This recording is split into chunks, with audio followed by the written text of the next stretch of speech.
পাঞ্জাবত বহুৱা S-400টোৱে আজি 50ৰো অধিক যি পাকিস্তানৰ ফালৰ পৰা অহা ড্ৰোন আৰু UAVৰ এট্ৰেক আছে বা আক্ৰমণ আছে সকলোখিনি প্ৰতিহত কৰিছে।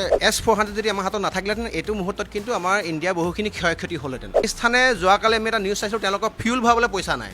তেওঁলোকে আজি ডেটত খাবৰ কাৰণে পইচা নাই কাৰণে তেওঁলোকে ইণ্টাৰনেশ্যনেল ফাণ্ডিং বিচাৰিছে। মানে হিন্দু মহিলাৰ হাতত আৰু গাত লাগি থকা মাহ হালধিৰ গোন্ধ নাযাওঁতেই যাৰ কপালৰ পৰা সেন্দুৰ মোহাৰি দিছিলে, সেই সেন্দুৰৰ নামেৰে এটা অপাৰেশ্যন ছাকচেছফুল কৰিছে। মই ভাৰত চৰকাৰক বহুতখিনি ধন্যবাদ জনাম যে তেওঁলোকে নিজাকে যিখিনি আগতীয়া প্ৰস্তুতি কৰি ৰাখিছিল তাৰ বিনিময়ত আজি আমাৰ দেশ বহুখিনি ক্ষেত্ৰত সুৰক্ষিত হৈ আছে। ইয়াতে বিৰোধী পক্ষৰ মাজতে বহুতখিনি প্ৰশ্ন উঠাইছিলে যেতিয়া ৰাফেলৰ ডিল হৈছিলে ফ্ৰান্সৰ লগত, অধিক দামত ৰাফেল কিনা বুলি কৈছিল। ৰাছিয়াৰ লগত যেতিয়া S-400ৰ ডিল হৈছিলে সেইখিনি সময়তো বহুতখিনি কথা কৈছিলে যে মানে অধিক দামত বস্তু ক্ৰয় কৰা গৈছে, ইয়াতে কোনোবা ঘোটালা হৈছে, কেলেংকাৰী হৈছে। কিন্তু মোদী চৰকাৰে এইখিনি বস্তু প্ৰমাণ কৰি দেখালে যে তেওঁলোকে যিখিনি কাম কৰিছিলে সেয়া ভাৰতীয় মানে যিটো আমাৰ জনসাধাৰণ আছে তেওঁলোকৰ সুৰক্ষাৰ স্বাৰ্থত তেওঁলোকে এই ইনভেষ্টমেণ্টটো কৰিছিলে আৰু তাৰ কাৰণে আজি আমি সুফল পাবলৈ সক্ষম হৈছোঁ, যাৰ কাৰণে আজি আমি সুৰক্ষিত আছোঁ আৰু পাকিস্তানৰ প্ৰত্যেকটো আমি আক্ৰমণ প্ৰতিহত কৰিবলৈ সক্ষম হৈছোঁ। ইয়াতে যিমানখিনি মই গম পাইছোঁ, ৰাছিয়াৰ আলমাছ নামৰ এটা গ্ৰুপ আছে, তেওঁলোক আমাৰ যেনেকৈ DRDO আছে, ইছৰ' আছে, তেনেকুৱাকৈ তেওঁলোকৰ আলমাছ বুলি এটা গ্ৰুপ আছে যিটো মানে অৰ্গেনাইজেশ্যনে এই S-400 ট্ৰায়াম্ফ বুলি কয় এই যিটো মাৰণাস্ত্ৰ তেওঁলোকে এইটো ৰচনা কৰিছিল বা তেওঁলোকে উদ্ভাৱন কৰিছিলে এইটো। আৰু সেই ট্ৰায়াম্ফৰ উদ্ভাৱনৰ পাছত তেওঁলোকে আমাৰ ইণ্ডিয়াৰ লগত ভাৰত চৰকাৰৰ লগত এটা চুক্তিবদ্ধ কৰিছিলে 40,000 কোটি টকা বা $5 বিলিয়ন হ'ব এইটো কাৰেঞ্চি হিচাপত। তো সেইধৰণে এটা চুক্তি হৈছিলে। চুক্তিৰ মৰ্মত মুঠতে 5টা তেওঁলোকে S-400 ট্ৰায়াম্ফ আমাৰ ইণ্ডিয়াক সংস্থাপন কৰিছিলে। তাৰে প্ৰথমটো 2021 চনত পাঞ্জাবত মানে বহোৱা গৈছিলে আৰু সেই পাঞ্জাবত বহোৱা S-400টোৱে আজি 50ৰো অধিক যি পাকিস্তানৰ ফালৰ পৰা অহা ড্ৰোন আৰু UAVৰ এট্ৰেক আছে বা আক্ৰমণ আছে সকলোখিনি প্ৰতিহত কৰিছে। এটাও আপোনাৰ ড্ৰোন এটেক বা ড্ৰোন আক্ৰমণ আমাৰ ভাৰতৰ পাঞ্জাব হওক, ৰাজস্থান হওক, গুজৰাট হওক ক'তো পৰিবলৈ দিয়া নাই। কাৰণ এই S-400টোৰ যিটো আপোনাৰ ৰেঞ্জ আছে সি 600 কিলোমিটাৰৰ ভিতৰত যিকোনো মানে আহি থকা মানে এটাক ৰকেট বা এনেকুৱা ড্ৰোনক তেওঁ ডিটেক্ট কৰিব পাৰে, তেওঁ চিনাক্ত কৰিব পাৰে। চিনাক্ত কৰাৰ পিছত 400 কিলোমিটাৰ মানে তেওঁৰ ৰেঞ্জ থাকে, যিটো ৰেঞ্জৰ কাৰণে সেই মিছাইলে গৈ পেলাই সেই ড্ৰোনখিনিক ধ্বংস কৰিব পাৰে আৰু তাৰ কাৰণে আজি ভাৰত সুৰক্ষিত হৈ আছে।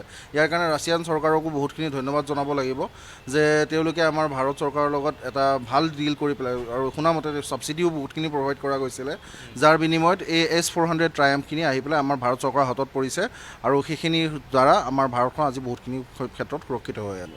ঠিক আছে আৰু ৰাছিয়াই যিখিনি আমাক সহায় সহযোগিতা আগবঢ়াইছে, বহু ক্ষেত্ৰত দেখা যায় যে অন্য বহুকেইখন আগশাৰীৰ দেশ, ডেভেলপ কাণ্ট্ৰি, মই নাম ল'বলৈ গ'লে ধৰি লওক আছে কিছুমান US হওক, UK হওক বা আপোনাৰ ইটালী হওক, সেনেকুৱা কিছুমান দেশে সদায় মানে এই ইণ্ডিয়া আৰু ৰাছিয়াৰ যিটো আমাৰ মিত্ৰজোঁট আছে এইটোক তেওঁলোকে প্ৰতিহত কৰি আহিছে বা প্ৰতিবাদ কৰি আহিছে যে কিছু ক্ষেত্ৰত তেওঁলোকৰ মাজত ক'ল্ড ৱাৰ চলি আছে, শীতল যুদ্ধ যিটো কোৱা যায়, কোন শ্ৰেষ্ঠ সেইটোক প্ৰমাণ কৰাত তেওঁলোকৰ এখন যুদ্ধ চলি থাকে।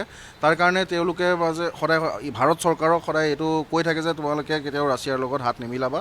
কিন্তু ৰাছিয়া চৰকাৰে সেই সকলোখিনি আঁতৰাই পেলাই বা ভাৰত চৰকাৰে সেই সকলোখিনি প্ৰত্যাহ্বানক আঁতৰাই পেলাই যে ৰাছিয়াৰ লগত তেওঁলোকে একজোট হৈ পেলাই কাম কৰি আছে। এই প্ৰতিৰক্ষাৰ ক্ষেত্ৰত বা ডিফেন্সৰ ক্ষেত্ৰত যিখিনি তেওঁলোকে সহায় সহযোগিতা আগবঢ়াইছে, অত্যাধুনিক মেচিনাৰী তেওঁলোকে আমাক মানে প্ৰভাইড কৰাই আছে, তাৰ কাৰণে ৰাছিয়া চৰকাৰক বহুতখিনি ধন্যবাদ। আৰু আগন্তুক দিনতো এই যিটো আমাৰ মিত্ৰজোঁট আছে এইটো অধিক মানে ভাল হ'ব আৰু অধিক মজবুত হ'ব বুলি মই আশাবাদী।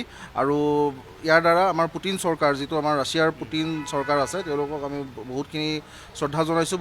আপোনালোকে ইতিমধ্যে গম পায় যে আমাৰ কেন্দ্ৰীয় সমিতি মুখ্য সচিব ৰন্তু পানীফুকন ডাঙৰীয়া আৰু শৃংখল চলিহা দেৱে ইতিমধ্যে ঘোষণা কৰিছে যে আমাৰ বহুকেইখন বিহু অনুষ্ঠান আছিলে, গোটেই বিহু অনুষ্ঠানকেইখন আমি বাতিল কৰি আমি বিহু অনুষ্ঠানকেইখনৰ লগত আমাৰ যাৱতীয় যিখিনি খৰচৰ কাৰণে ৰাইজে সহায় সহযোগিতা আগবঢ়াইছে, আমি সম্পূৰ্ণ আৰ্থিক সেই সাহাৰ্য বা সহযোগিতা আমি DC যোগেদি আমি মাননীয় মুখ্যমন্ত্ৰীৰ হাতত আমি তুলি দিম।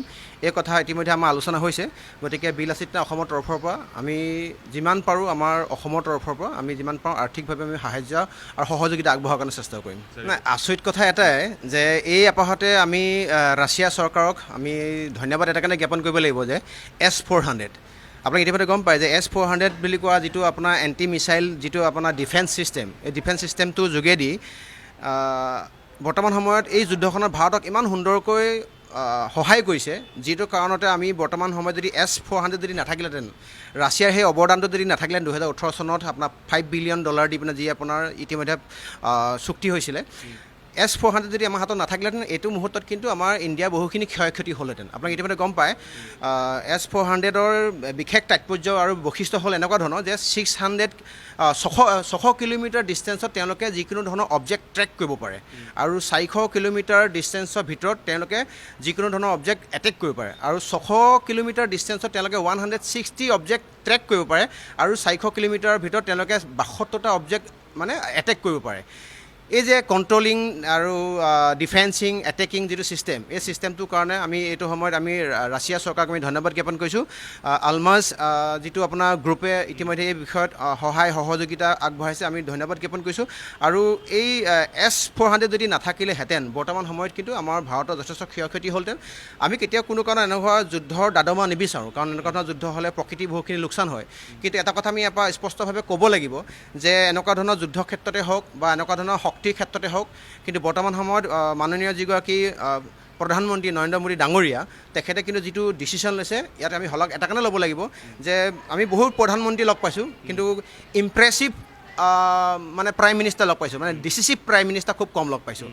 প্ৰধানমন্ত্ৰী ডাঙৰীয়া হ'লে এজন ডিচিচিভ প্ৰাইম মিনিষ্টাৰ, যাৰ যোগেদি ইতিমধ্যে ডিচিশ্যন লৈছে আৰু সেন্দুৰ নামৰ যিটো ইতিমধ্যে অপাৰেশ্যন হৈছিলে, সেই অপাৰেশ্যনটোৰ যোগেদি যিকেইগৰাকী আপোনাৰ আমাৰ ভাৰতীয় মূলৰ মানে হিন্দু মহিলাৰ হাতত আৰু গাত লাগি থকা মাহ হালধিৰ গোন্ধ নাযাওঁতেই যাৰ কপালৰ পৰা সেন্দুৰ মোহাৰি দিছিলে, সেই সেন্দুৰৰ নামেৰে এটা অপাৰেশ্যন ছাকচেছফুল কৰিছে। আৰু আচৰিত ধৰণৰ এটা বিষয় যে পাকিস্তানে যোৱাকালি আমি এটা নিউজ চাইছোঁ, তেওঁলোকৰ ফিউল ভৰাবলৈ পইচা নাই। তেওঁলোকে আজি ডেটত খাবৰ কাৰণে পইচা নাই কাৰণে তেওঁলোকে ইণ্টাৰনেশ্যনেল ফাণ্ডিং বিচাৰিছে, য'ত 24টা 7 মে' দিনাখনি 24টা মিছাইল আমাৰ কি কয় ভাৰতে নিক্ষেপ কৰিছে আৰু ভাৰতে নিক্ষেপ কৰা 24টা মিছাইল 24টা জেগাতে এটেক হৈছে। কিন্তু তেওঁলোকৰ ডিফেন্স ছিষ্টেমটো ইমানেই এটা ফোপোলা স্বৰূপ, 24টা মিছাইলক এটা মিছাইলকো তেওঁলোকে প্ৰতিহত কৰিব নোৱাৰিলে। আৰু S-400 ইতিমধ্যে 50তকৈ বেছি আপোনাৰ ধৰি লৈছোঁ আপোনাৰ এয়াৰক্ৰাফ্টেই হওক বা ধৰি লৈছোঁ আপোনাৰ ড্ৰোনে হওক বা যিকোনো ধৰণৰ হেলিকপ্টাৰে হওক বা যেনেকুৱা ধৰণৰ ফাইটিং জেটে তেওঁলোকে তছনছ কৰি দিছে। আচৰিত কথা এটাই যে তেওঁলোকে ইমান চিঞৰ-বাখৰ কৰি থকা দেশ এখনে, পাকিস্তান মানে এনেকুৱা এখন দেশ হয় যিখন দেশে কেৱল উগ্ৰপন্থীক জন্ম দিয়া, সন্ত্ৰাসবাদীক জন্ম দিয়া বাদে বাকী একো কৰা নাই।